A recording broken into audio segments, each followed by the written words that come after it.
واللہ یرید ان یتوب علیکم، اور اللہ تو چاہتا ہے کہ تم پر رحمت فرمائے، رحمت کے ساتھ متوجہ ہو تمہاری طرف. وَيُرِيدُ الَّذِينَ يَتَّبِعُونَ الشَّهَوَاتِ، اور جو لوگ خواہشات نفسانی کی پیروی کرنے والے ہیں ان کی تو خواہش یہ ہے ان تمیلوا میلا عظیما، کہ تم بھی حق سے بالکل منہ موڑ لو اور ان کے راستے کے اوپر آ جاؤ، یعنی جو بے حیائی کا پرچار کرنے والے لوگ ہیں. آج کے ماڈرن دور میں جو بالکل سیکولر ہو چکے ہیں، مسلمانوں میں ہو چاہے کرسچنس کے اندر، وہ شریعت کو اپنے لیے لعنت سمجھتے ہیں. وہ کہتے ہیں پابندی انسان یعنی گلٹ کا شکار ہو جاتا ہے. اب جتنے اس قسم کے جو اسلام چھوڑ گئے ہوئے ہیں یا ایتھیسٹ ہو گئے ہوئے ہیں، عیسائیت کو چھوڑ کے ہو گئے ہوئے ہیں، آپ اگر ان کی ویڈیوز دیکھیں تو وہ بار بار یہی رونا روتے ہیں کہ ہم ہر وقت اسی چکر میں پڑے رہتے ہیں کہ کون سی چیز جائز ہے کون سی ناجائز ہے، اس کی وجہ سے ہم سائیکو پرابلم ہو گیا ہمارے ساتھ. حالانکہ یہ سائیکو پرابلم نہیں ہے، بلکہ ان پابندیوں کے اندر اللہ کی رحمت چھپی ہے ہمارے لیے، اور ہم لاجیکلی اس کے اوپر ڈیبیٹ کر سکتے ہیں. مجھے بتائیں اگر اسلام کا سیکس ڈسپلن نہ ہو تو کیا میاں بیوی کامیاب ازدواجی زندگی گزار سکتے؟ تو انسان کو اللہ نے جانوروں کی طرح تو پیدا نہیں کیا، یہ تو ایک خاندانی نظام کو لے کے چلتا ہے. خاندانی نظام کے لیے یہ ضروری ہے کہ سیکس ڈسپلن ہو. اگر سیکس ڈسپلن نہیں ہوگا خاندانی نظام ٹوٹ پھوٹ کا شکار ہو جائے گا. خاندانی نظام دو چیزوں کے اوپر ہی ڈیپینڈنٹ ہے. جو میاں بیوی کا تعلق ہے وہ کس پہ ہے؟ نمبر 1 سیکس اور نمبر 2 اولاد. انہی دو چیزوں کی وجہ سے میاں بیوی کا تعلق قائم رہتا ہے. ان میں سے ایک بھی معاملہ ڈسٹرب ہو جائے تو علیحدگی ہو جائے گی. تو ظاہر ہے انسانوں نے کوئی جانوروں والی زندگی تو نہیں گزارنی، ایک خاندانی نظام کو لے کے چلنا ہے. جب خاندانی نظام کو لے کے چلنا ہے انہوں نے، تو پھر سیکس ڈسپلن بھی سخت ہوگا اور اس میں کسی قسم کی ٹالرنس نہیں ہوگی. پھر یہ حجاب پردہ یہ ساری کی ساری چیزیں ہوں گی، تو پھر شریعت کی پابندیاں بھی آئیں گی. اگر ایک مرد ایک سے زیادہ عورتوں کی طرف متوجہ ہوگا تو وہ اپنی بیوی کے ساتھ کیسے مخلص ہوگا؟ اور اگر ایک عورت ایک سے زیادہ مردوں کے ساتھ اٹیچ ہو جائے گی تو وہ کیسے مخلص ہوگی؟ یہ خاندانی نظام چل ہی نہیں سکتا. یہ ڈیپینڈنٹ ہے اس کے اوپر کہ میاں بیوی ایک دوسرے کے علاوہ کسی اور کی طرف متوجہ نہ ہو. تو اس کے لیے پھر سیکس ڈسپلن ہوگا، پردہ بھی ہوگا، آنکھوں کی حفاظت بھی ہوگی. جو سورہ نور میں آیا کہ مومن مردوں کو حکم دو کہ اپنی نگاہوں کو نیچا رکھیں، اور مومن عورتوں کو حکم دو کہ اپنی نگاہوں کو نیچا رکھیں. اچھا، یہ نگاہوں کو نیچا رکھنا یہ کئی فتنوں سے آپ کو آزاد کر دیتا ہے، صرف سیکس کے پوائنٹ آف ویو سے نہیں، دنیاوی خواہشات سے بھی. یہ جو لوگوں کو خام خواہ ہر چیز کو دیکھنے کی عادت ہوتی ہے نا، موٹر سائیکل پہ چلتے ہوئے بھی 50 جگہ وہ دیکھ رہے ہوتے ہیں، ٹھیک ہے، لوگوں کی گاڑیوں کو دیکھ رہے ہوتے ہیں کون سا ماڈل آیا ہے، نمبر پڑھ رہے ہوتے ہیں کیڑے شہر دی ہے، تو بس وہ اسی چکر میں ہی پڑے رہتے ہیں. یہ صرف بد نگاہی یہ نہیں ہے کہ آپ نے بے حیائی کے حوالے سے نگاہوں کی حفاظت کرنی ہے. بد نگاہی یہ بھی ہے کہ آپ خام خواہ لوگوں کی نعمتوں کے اوپر نظر رکھے ہوئے ہیں، اور آپ کے اندر خام خواہ کا وہ جیلسی فیکٹر پیدا ہو، اور اندر ہی اندر آپ کوڑتے رہیں، اور پھر اس چیز کو حاصل کرنے کے لیے آپ حرام اور حلال کی تمیز گنوا دیں. دنیا کے جتنے فتنے نا ان کا آغاز آنکھ سے ہوتا ہے. جتنے فتنے خواہشات جتنی بھی جڑی ہوئی ہیں وہ آنکھ کے ساتھ ہے. تو نگاہوں کو نیچا رکھنا ہے. کہتے پہلی نظر معاف ہے. پہلی نظر معاف کا یہ مطلب نہیں کہ نظر ڈال کے معافی مانگنی ہے. پہلی نظر ہے اچانک اٹھ جانے والی نظر. وہ مسلم شریف کے الفاظ ہیں. مولا علی کہتے ہیں کہ نبی علیہ السلام نے فرمایا کہ مجھے اللہ نے یہ حکم دیا ہے کہ اچانک جو نظر اٹھ جائے میں فوراً نیچی کر لوں. اچانک کا مطلب ہے کہ فوراً اٹھی. لیکن ایک شخص بازار میں جا رہا ہے اور آپ کو پتا ہے یہ آنکھیں اللہ نے ایسی چیز بنائی ہے کہ بڑی دور تک آپ نہ بھی دیکھ رہے ہو آئیڈیا ہو جاتا ہے، اور اس کو پتا چل گیا ہے سامنے سے اسلامی بہنیں آ رہی ہیں. تو اب یہ تو نہیں وہ دیکھ کے پہلی نگاہ کرے گا اور پھر نیت کرتا ہوں پہلی نگاہ کی اور پھر نیچے، نہیں، بس اس کا اس وقت پتہ لگ جانا ہی اس کی پہلی نظر ہو گئی. اب دیکھنے کے اوپر وہ اس کی دوسری نظر شمار ہوگی. اور جو بندہ نگاہوں کی حفاظت نہیں کرتا میرے بھائی، وہ جتنی مرضی نمازیں پڑھ لے، جتنے مرضی وظائف کر لے، وہ فتنے سے بچ ہی نہیں سکتا، کیونکہ اسلام کی ساری چیزیں جڑی ہوئی ہیں نا، ایک کے ساتھ کو ریلیٹڈ ہے نا. آپ نے وضو ہی نہیں کیا، آپ جتنی مرضی نماز پڑھیں آپ کی نماز ہونی نہیں ہے.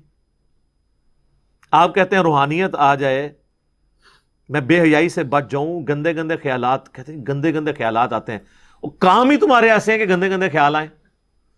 ایسے دوستوں کی صحبت چھوڑ دو، ایسے میگزین پڑھنا چھوڑ دو، ایسی ویڈیوز دیکھنا چھوڑ دو. جب آپ وہ اس ماحول سے ہٹیں گے، خود بخود اندر کی تطہیر شروع ہو جائے گی، اور اس کے لیے پہلی شرط نگاہوں کی حفاظت ہے.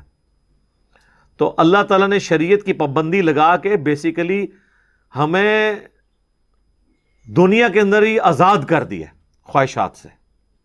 ورنہ یقین کریں کتنی عورتوں کے ساتھ آپ نکاح کر لیں گے یا تعلق قائم کر لیں گے، اس کا تو کوئی اینڈ ہی نہیں ہے.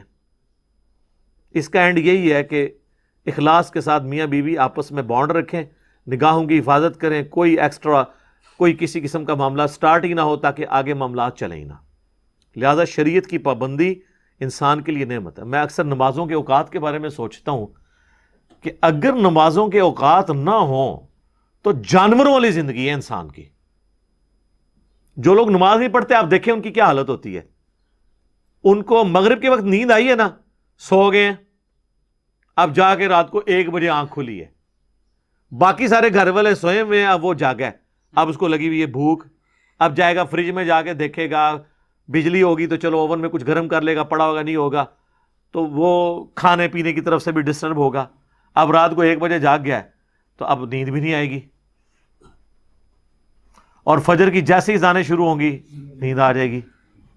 اور جب ناشتے کا وقت ہوگا وہ الٹا پڑا ہوگا، گھر والے ناشتہ کر رہے ہوں گے. تو نمازوں کا اگر ٹائم ٹیبل نہ ہو تو جانوروں والی زندگی ہے آپ کی. نماز کی وجہ سے ہم اپنے ٹائم ٹیبل کو مینٹین رکھتے ہیں. اثر کے بعد آئے ہیں نا، نیند بھی آئی ہے، بندہ کہتا ہے نہیں یار وہ مغرب کی نماز کا ٹائم ہو جائے گا، مغرب پڑھیں گے، اس کے بعد آپ کہیں گے چلو میں اب کھانا کھا لوں، عشاء بھی تو پڑھنی ہے، عشاء پڑھ کے ایک دفعہ ہی سوؤں گا. لیکن اگر آپ کی کوئی روٹین نہ ہو، جو اکثر ہمارے مسلمانوں کے نوجوان بھی ذرا ان کی حالت دیکھ لے کیا ہے، جانوروں کی سی زندگی گزار رہے ہیں، جانوروں سے بھی بدتر.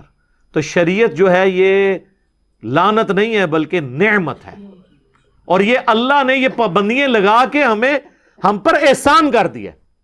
یہ پابندیاں نہیں ہیں بلکہ ہمیں سلیقہ سکھایا ہے. اس کے علاوہ کوئی اور پیٹرن ہو ہی نہیں سکتا کہ آپ سکون کی زندگی گزاریں. کوئی بندہ روزانہ 1 فلم بھی دیکھ لے، 2 فلمیں بھی دیکھ لے، کتنی دیکھے گا؟ At the end of the day bore ہو جائے گا، اینڈ ہی کوئی نہیں ہے. انسان کی زندگی ایک خاندانی زندگی ہے جس میں ماں باپ بیوی بچوں کے حقوق ہیں، وہ اپنے معاملات کو لے کے چلنا ہے، اللہ کے حقوق پورے کرنے ہیں، ایک ڈسپلن لائف گزارنی ہے آپ نے.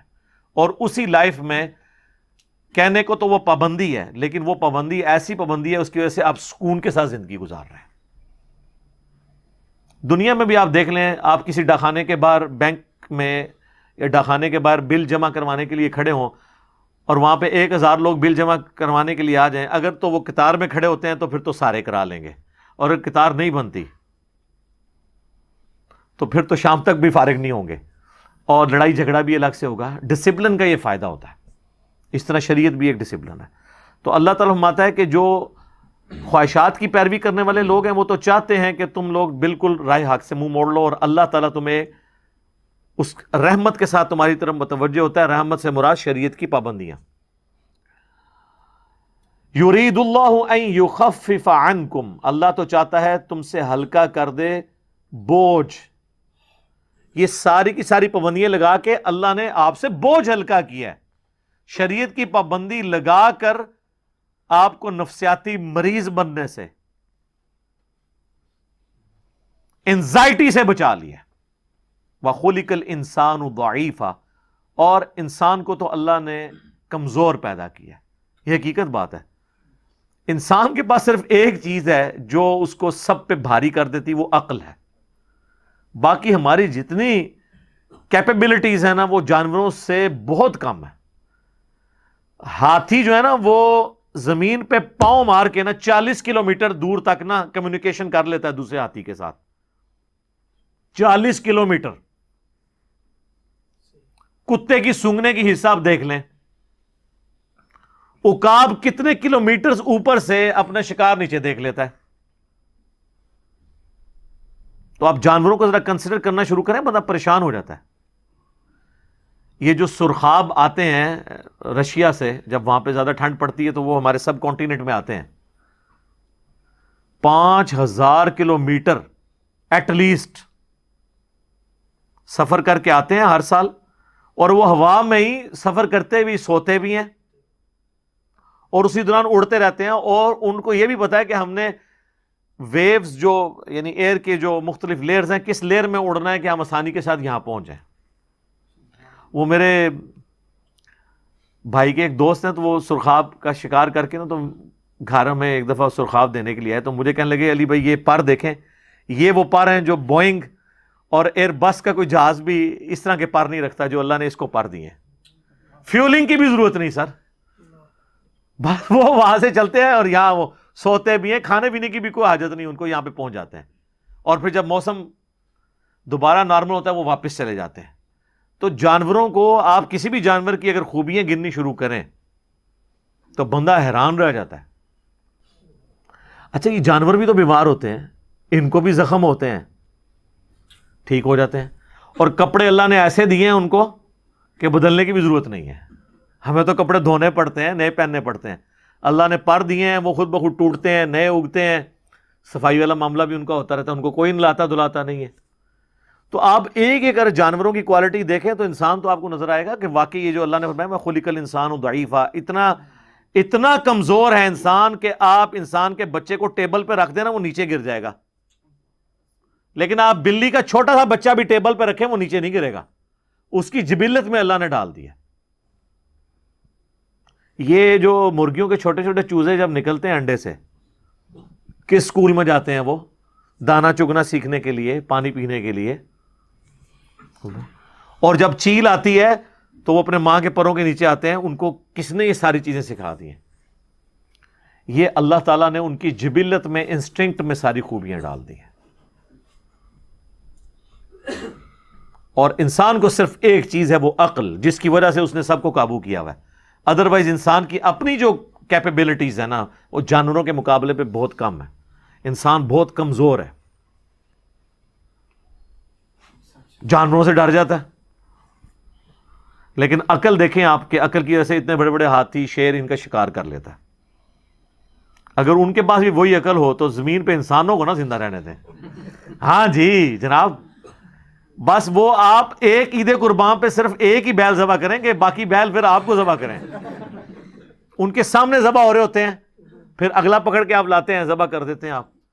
ورنہ اگر وہ یہ دیکھ لیں کہ یہ اس کا کیا مطلب ہے جو ان کے ساتھ ہو رہا ہے, ہمارے ساتھ بھی ہونا ہے, تو آپ بیل میں جتنی طاقت ہے آپ اس کو گرا سکتے ہیں اگلے بیل کو. انسان اپنی عقل کی وجہ سے چل رہا ہے لیکن ہے کمزور.